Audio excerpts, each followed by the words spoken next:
제가 어렸을 때만 해도 모든 성도님들이 교회 갈 때는 가방에 혹은 손에 성경책들을 다 들고 다녔습니다. 그래서 이 낡은 성경책을 손에 들고 교회 가는 것이 교회 가는 멋이라고 생각할 때가 있었죠. 옆구리에 탁 끼고 이렇게 가고 그랬죠. 그때는 목사님들도 두꺼운 성경책과 찬송가를 항상 손에 들고 다니면서 신방을 하시던 것을 볼 수 있었습니다. 그래서 항상 이렇게 성경을 들고 있으면 목사님 아니면 장로님이었던 걸로 저는 기억을 하는데, 그런데 요즘에는 성경책을 들고 다니는 분들이 많지 않죠. 지금은 교회마다 이 프로젝트나 대형 TV를 비치해 놓고 있어서 찬송가나 성경을 읽을 때 이 스크린을 보기 때문에 많은 성도들이 이 무거운 성경책을 굳이 들고 다니지는 않습니다. 더군다나 무거운 성경책보다는 태블릿 PC를 들거나 핸드폰에 있는 성경을 보다 보니까 저만 해도 신방을 갈 때 그냥 핸드폰에 있는 성경을 보거나 태블릿 PC를 성경을 보기도 하죠. 성도님들이 성경책을 들고 다니지 않는 이유는 성경책이 무거워서가 아닙니다. 요즘은 인쇄 기술이 좋아져서 성경과 찬송가를 합쳐놓은 성경 찬송가 합본도 굉장히 얇고 가볍게 나옵니다. 하지만 늘 들고 다니는 핸드폰에도 성경을 얼마든지 찾아볼 수 있기 때문에 아무리 가볍고 얇은 성경책이라 할지라도 굳이 성경책을 들고 다니지는 않는 것이죠. 그렇다면 성경을 쉽게 읽을 수 있다고 해서 성경을 많이 읽을까요? 보통의 성도님들은 성경이 지루하다고 생각합니다. 이제 마음을 먹고 성경을 읽으려고 창세기를 펴서 읽고 낳고 뭘 자꾸 낳는지 계속 낳고만 나오다가 겨우 이제 지루한 낳고를 지났다 싶으면 무슨 알아듣지도 못하는 제사 이야기를 계속 합니다. 그래서 보통의 사람들은 레위기를 넘지 못하고 덮어버리는 경우가 많습니다. 그럼에도 불구하고 성경 일독을 목표로 나는 올해는 꼭 일독을 하고 말 거야, 포기하지 않고 성경을 읽어가시는 분들도 계시죠. 하지만 그런 분들에게도 성경이 지루하기는 마찬가지입니다. 단지 성경 일독을 했다고 사람들에게 말하기 위해 처음부터 끝까지 하나도 빠짐없이 성경을 다 읽다 보니까 지금의 자신과는 아무런 상관없어 보이는 부분이 나올 때마다 지루함을 느끼게 됩니다. 이 부분 빨리 지나갔으면 좋겠네. 그래서 많은 분들이 성경을 아예 읽지 않는 것보다는 신앙에 도움이 되고 우리 생활에 필요한 부분만 선택해서 읽는 게 좋지 않을까요? 라고 말하기도 합니다. 그래서 실제로 성경 전체를 읽기보다는 어떤 한 부분만을 선택해서 읽는 분들도 많이 계시죠. 그러다 보니 지루하고 어려운 구약 성경보다는 그나마 예수님 이야기가 있는 신약을 주로 선택해서 읽기도 합니다. 구약 성경은 신앙생활에 별로 도움이 되지 않는다고 생각합니다. 특히 율법 부분은 필요 없다고 생각하죠. 지키지도 않은 율법들을 공부하기보다는 차라리 그 시간에 복음서나 바울 서신을 한 장이라도 더 읽고 기도하는 것이 더 낫다고 생각하는 것이죠. 이런 문제에 대해서 오늘 본문에서 그 해답을 찾을 수 있습니다. 사실 오늘 본문의 말씀은 조금 어려울 수도 있고 이해가 잘 안 될 수도 있습니다.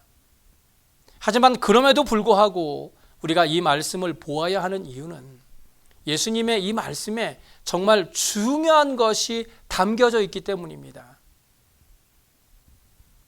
예수님은 오늘 본문의 바로 앞의 말씀 마태복음 5장 17절에서 18절에 자신과 구약 성경, 좁게 말하면 자신과 율법의 관계를 설명하셨고, 이제 본문에 와서는 사람들과 율법의 관계를 설명하고 있습니다.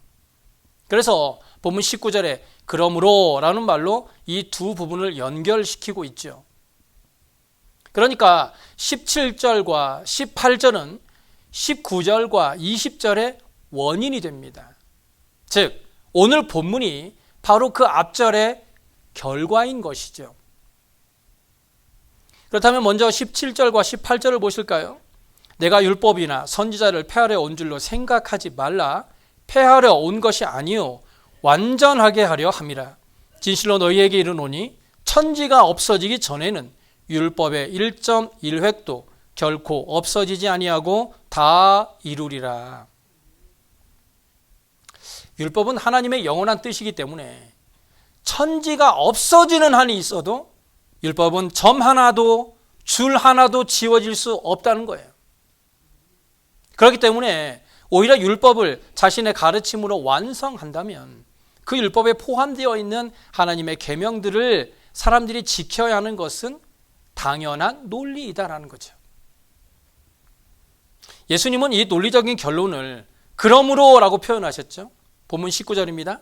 그러므로 누구든지 이 계명 중에 지극히 작은 것 하나라도 버리고 또 그같이 사람을 가르치는 자는 천국에서 지극히 작다 일컬음을 받을 것이요 누구든지 이를 행하며 가르치는 자는 천국에서 크다 일컬음을 받으리라. 예수님과 율법과의 관계는요, 사람들과 계명들의 이 관계들의 기초가 되는 거예요. 사람들과 계명들의 관계는 예수님과 율법의 관계에 기초하고 있다는 겁니다. 그래서 율법의 폐지가 아니라 완성이다라고 말씀하신 것은 사람들에게 그것을 지키고 그 율법을 지키도록 가르치는 것을 요구하고 있다는 것이죠. 곧 예수님이 일하신 일의 결과인 것이 바로 율법이라는 거예요. 이것은 오늘날 우리에게 맞춰보면 예수님께서 율법을 완전히 폐하시지 않고 자신의 가르침을 완성하셨기 때문에 모든 사람들이 이 계명들을 지켜야 하고 또 지키도록 사람들을 가르쳐야 한다는 거예요. 그래서 누구도 이 계명들을 어기거나 어기도록 사람들을 가르쳐서는 안 된다는 겁니다. 그렇다면 예수님께서 율법을 폐하시지 않으셨다면 우리는 구약 성경을 어떻게 대해야 할까요? 결론부터 말씀드리면 구약 성경도 하나님의 말씀입니다. 우리가 구약 성경을 버리지도 않고 그렇다고 해서 구약 성경의 말씀을 글자 그대로도 지키지 않는 이런 아주 독특한 교회의 이런 입장은 예수님의 바로 이 말씀에 근거하고 있습니다. 예수님은 율법을 폐지하지 않았다고 말씀하셨기 때문에 교회는 구약 성경을 버려서도 무시해서도 안 됩니다. 뿐만 아니라 한 구절, 한 계명도 무시할 수 없습니다. 또한 율법을 완성하셨다라고 하셨기 때문에 교회는 구약 성경을 예수님과의 관계에서 읽고 해석하고 율법과 그 계명들을 예수님의 시선에서 이해하고 해석해야 한다는 겁니다. 구약 성경은 두껍기만 하고 불필요하거나 아무 쓸모없는 성가신 책이 결코 아닙니다. 보통의 사람들이 구약 성경은 구약 시대의 폐물처럼 알고 있지만 구약의 계명들을 포함하여 구약 성경을 인정하지 않거나 신약 성경의 복음과 반대되는 것으로 설명한 사람들은 교회는 일찌감치 이단으로 정죄에 섰습니다. 우리는 구약 성경에서 하나님께서 하신 일들을 배울 수 있습니다. 우리가 믿어야 할 분이 하나님이시라면 하나님께서 하신 일들을 우리가 믿어야 할 내용들이죠. 하나님의 백성이 하나님을 믿으며 겪었던 실패와 성공, 그리고 그 성공의 비결과 실패의 원인이 지금의 우리에게는 역사적인 교훈이 되는 것입니다.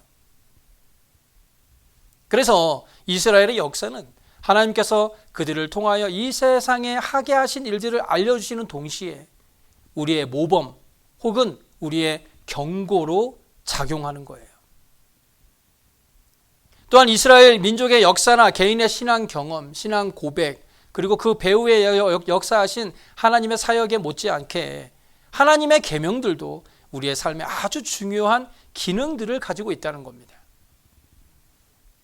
이 계명에는 우리 인간의 삶을 주관하시는 하나님의 거룩한 뜻이 담겨져 있어요. 그리고 예수님에 대한 예언도 있고 예수님을 보여주는 예표적인 기능을 가진 사건들과 이 사실들은 신약을 이해할 수 있는 아주 중요한 열쇠가 된다는 거예요. 그게 구약 성경이죠. 그래서 이 구약의 말씀들은 신약 시대를 살아가는 모든 성도들에게 반드시 필요한 말씀이고 아주 중요한 말씀이라는 겁니다. 우리는 구약 성경을 통해 우리를 다스리시는 하나님을 만나게 됩니다.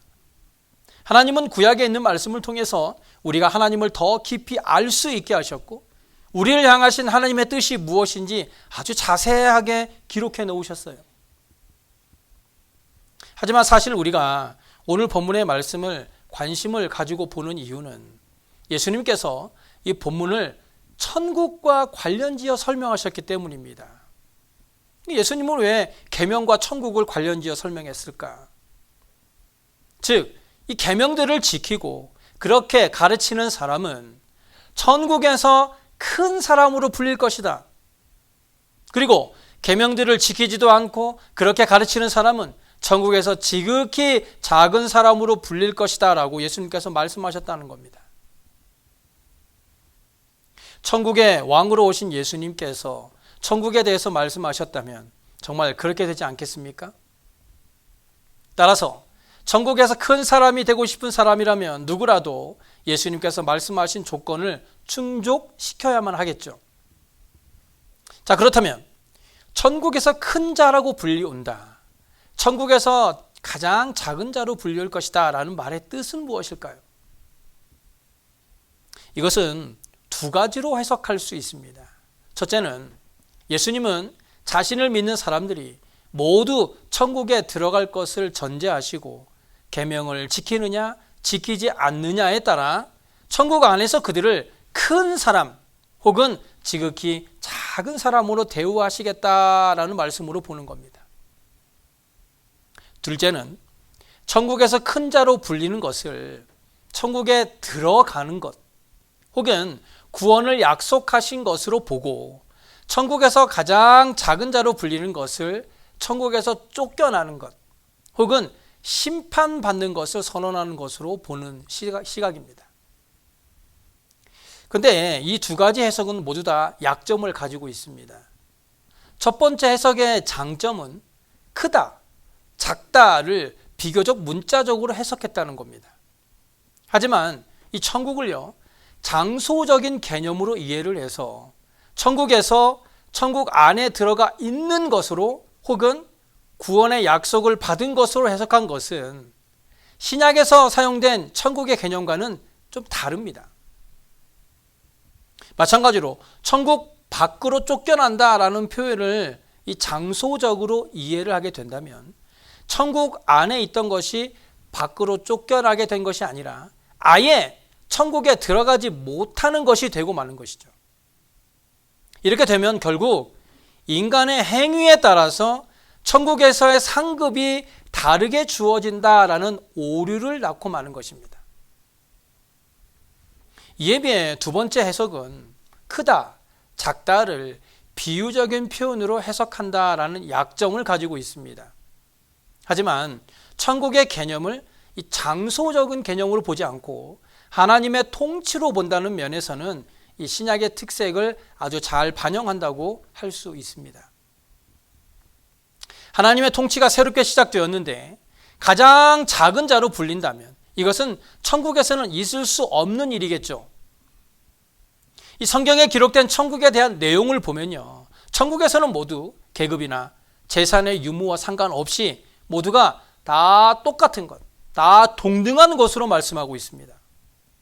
그렇기 때문에 여기에서 말씀하신 이 예수님의 의도는 그저 천국에 들어가는 것뿐이다라는 말씀입니다. 저는 천국에서 큰 자로 불리는 것을 천국에 들어가는 것 혹은 구원을 약속하시는 것으로 본 것이 맞다고 생각합니다. 왜냐하면 예수님이 본문에서 말씀하신 의도는요, 사람들이 계명을 지키지 않으므로 천국에서 가장 작은 자가 되지 말고 계명들을 지킴으로 천국에서 큰 자가 되도록 자극하시려고 말씀하셨기 때문입니다.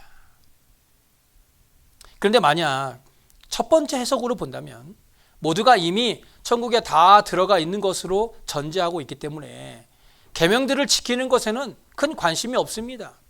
이미 다 천국에 들어와 있으니까 계명을 지킬 필요가 없다는 것이죠. 이것은 예수님의 말씀을 오해한 것입니다. 예수님을 믿는 사람은 계명들을 지키지 않아도 구원받는다는 아무런 지장이 없다라고 말하는 것은 예수님의 말씀을 크게 곡해하는 것이고, 예수님께서 의도하신 계명들을 지키고 지키도록 다른 사람을 가르치는 것을 정면으로 반박하는 것이 됩니다. 예수님께서 본문에서 계명을 말씀하시면서 굳이 천국의 개념을 결합시키신 것은 사람들로 하여금 계명들을 반드시 꼭 지키게 하고 다른 사람들을 또한 지킬 수 있도록 가르치는 일을 독려해야 한다는 겁니다. 그러므로 우리는 구약의 율법도 하나님의 뜻으로 알고 잘 지켜야 합니다. 하나님의 성품이 모든 계명 하나하나에 새겨져 있습니다. 구약의 계명들은 구약 시대의 특별한 유대인들에게만 주신 법이 아닙니다. 하나님께서 아브라함과 그의 자손을 선택하셨기 때문에 모세를 통해 주어진 율법에는 하나님의 뜻이 그 당시 그 지역에 사는 그 사람들에게 필요한 현실적인 명령의 모양으로 선포되었던 겁니다. 그래서 이 구약에 기록된 하나님의 모든 계명들이 사회적이고 유대적이며 또한 시대적인 특색을 띠고 있는 것은 모두 하나님의 선택이 있었기 때문입니다. 그리고 이제 그리스도의 구속 사역이 실현되고 하나님의 사랑이 모든 사람들에게 확대되는 시점, 즉 예수님이 오셔서 예수님이 활동하시던 그때가 되어 이 예수님은 율법의 시대적이고 사회적이고 이 유대적인 색채를 완전히 벗겨내고 신약 시대에 어울리는 새로운 그릇에 하나님의 뜻을 담아주시며 이것을 바로 율법의 완성이다라고 부르신 것입니다. 그리고 초대교회는 예수님의 말씀을 그대로 받아들여 이 새로운 형태로 구약 성경을 읽고 사랑하며 그들의 삶을 위해 사용했던 겁니다. 구약 성경과 예수님의 가르침과의 오해를 피하고 율법을 완성하신 예수님의 역할을 강조하기 위해 예수님의 교훈, 즉 그리스도의 법이라는 단어를 사용하여 그들에게 주어진 시간을 하나님의 뜻을 따라 살아가려고 최선을 다했던 것입니다. 믿음을 가지고 살아가는 모든 그리스도인들에게 하나님의 뜻은 굉장히 중요하죠. 우리는 하나님의 뜻대로 살아가야 하고, 그래서 하나님의 뜻이 무엇인지 궁금해하고 그 하나님의 뜻이 담겨져 있는 구약의 말씀을 읽으며 하나님의 뜻대로 살아가기 위해 오늘도 최선을 다해 살아가고 있는 것입니다. 그렇다면 하나님의 뜻이 담겨져 있는 구약 성경의 율법은 우리에게 어떤 기능을 하는 것일까요? 먼저는 하나님의 계명에서 우리는 무엇이 선인지 무엇이 악인지를 배울 수 있습니다. 하나님은 자신이 스스로가 선과 악의 기준이 되십니다. 그래서 구약 성경에는요, 하나님이 세워놓으신 선과 악의 기준이 담겨져 있어서 우리는 하나님께서 주신 선과 악의 기준을 따라 성도의 삶을 살아가는 것이죠. 또한 하나님의 계명을 통해 우리는 언제라도 나타날 수 있는 악과 죄를 예방할 수 있습니다. 구약 성경에는 하나님의 경고의 말씀이 많습니다. 그래서 우리는 이스라엘 백성들의 삶을 보면서 내 자신의 삶을 돌아보고 그들에게 하셨던 경고의 말씀을 지금의 우리의 삶에 적용시켜서 죄에서 돌이켜 다시금 하나님의 백성으로 살아갈 수 있는 것입니다. 하나님의 계명은 여전히 우리의 잘못을 정죄하고 벌하는 기능을 가지고 있습니다. 예수님을 믿는 사람도 현실적으로는 죄를 지을 수밖에 없기 때문에 두려움을 느끼고 죄에 대하여 가책을 받을 수밖에 없습니다. 그래서 우리는 회개하고 하나님의 용서를 구하는 길을 선택해야 합니다. 그래서 갈라디아서 3장 24절에 말씀하고 있듯이 율법이 우리를 그리스도께로 인도하는 초등교사가 되어 우리가 믿음으로 의롭다 함을 얻을 수 있게 된 것입니다. 그렇습니다. 구약의 율법은 우리에게 초등교사의 역할을 합니다. 우리가 하나님의 말씀대로 살아가기 위해 필요한 가장 기본적인 것들을 알려주고 미리 보여주는 역할을 이 구약 성경이 하고 있는 것입니다. 그렇기 때문에 구약의 율법이 아니고서는 우리가 죄를 깨달을 수도 없고 믿음으로 의를 얻는 길을 깨닫지도 못하게 되는 겁니다. 하나님께서 이스라엘 백성들에게 율법을 주셨을 때 하나님의 의도는 그들이 깨끗하고 밝고 순결하게 살면서 하나님이 주신 복을 온전히 누리는 아름다운 사회를 만들어가라라는 것이었습니다. 그래서 하나님과의 이런 약속을 통해서 율법을 잘 지키면 복을 받고 그 말씀대로 순종하지 않으면 벌을 받게 될 것이다 라고 말씀하셨죠. 결국 하나님께서 이스라엘 백성들에게 요구하셨던 삶의 모습은 하나님의 백성이면 하나님의 백성답게 거룩하고 순결하게 살아가라는 겁니다. 하나님의 자녀이면 하나님의 자녀답게 하나님의 삶을 닮은 삶의 모습을 하나님 앞에 보여주라는 것입니다. 그런데 우리의 삶의 모습이 어떻습니까? 겉으로는 가장 고상하고 보여지는 모습은 굉장히 믿음 좋은 크리스찬인데 사실 그의 삶을 들여다보면 도저히 쳐다보지도 못할 정도로 더럽고 추한 삶의 모습은 아닙니까?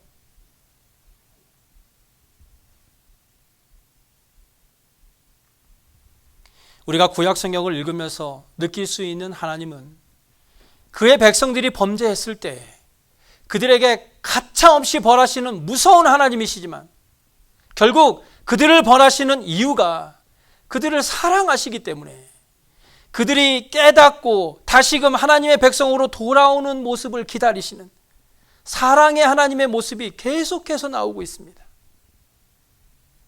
우리의 지금의 모습도 지금 우리는 비록 죄악 가운데 살아가고 남을 정죄하고 하나님의 말씀과는 정반대로 살아가는 모습이라 할지라도 비록 그런 우리의 모습을 바라보면서도 끝까지 인내하시며 돌아오기만을 기다리시는 하나님의 사랑을 깨닫게 될 때 다시금 회개하며 돌아가는 우리의 죄를 묻지도 않으시고 용서하시고 안아주시는 하나님의 사랑을 느끼게 될 것입니다. 오늘 본문에서 예수님도 바로 이것을 말씀하고 있는 거예요. 20절을 보세요. 내가 너희에게 이르노니 너희 의가 서기관과 바리새인보다 더 낫지 못하면 결코 천국에 들어가지 못하리라. 여기에서 너희 의란 이 말씀을 듣는 모든 사람들이 하나님의 계명을 지키는 수준을 의미합니다. 신앙생활을 어느 수준까지 해야 되는가? 즉 우리가 계명들을 지키는 수준이 적어도 예수님께서 언급하신 두 종류의 사람들보다는 훨씬 좋아야 한다고 말씀하신 거예요. 이 바리새인들의 의와 서기관들의 의는요, 율법 준수와 관계된 것들입니다. 사실 이 사람들은요, 자주 비판의 대상이 되긴 했지만 그들은 당시 유대 사회에서 가장 깨끗하게 살아간다고 자부하던 사람들입니다. 하나님의 율법을 공부하고 보존하고 해석하고 지키면서 가르치는 일이 그들의 주된 임무였습니다. 그래서 그들은 하나님의 말씀을 문자 그대로 지키는 일에 전력을 다했고 그 세부적인 사항까지 범하지 않기 위해 최선의 노력을 다했던 사람들입니다. 그래서 예수님은 당시 사회에서 최고의 도덕적 수준을 유지하고 있던 이 사람들을 지명하면서 하나님의 율법을 지킴에 있어서 너희는 적어도 그들보다는 나아야 한다고 말씀하신 것입니다. 지금으로 말한다면 하나님의 말씀을 가르치고 설교하는 목사보다 더 나아야 한다는 거예요. 보통 성도님들은 에이, 목사님이니까 그렇게 하는 거죠 라고 말합니다. 하지만 여기서 예수님은요, 목사라서가 아니라 너희 일반 성도들도 목사보다 더 나은 신앙인이 되어야 천국에 들어갈 수 있다고 말씀하고 있는 거예요.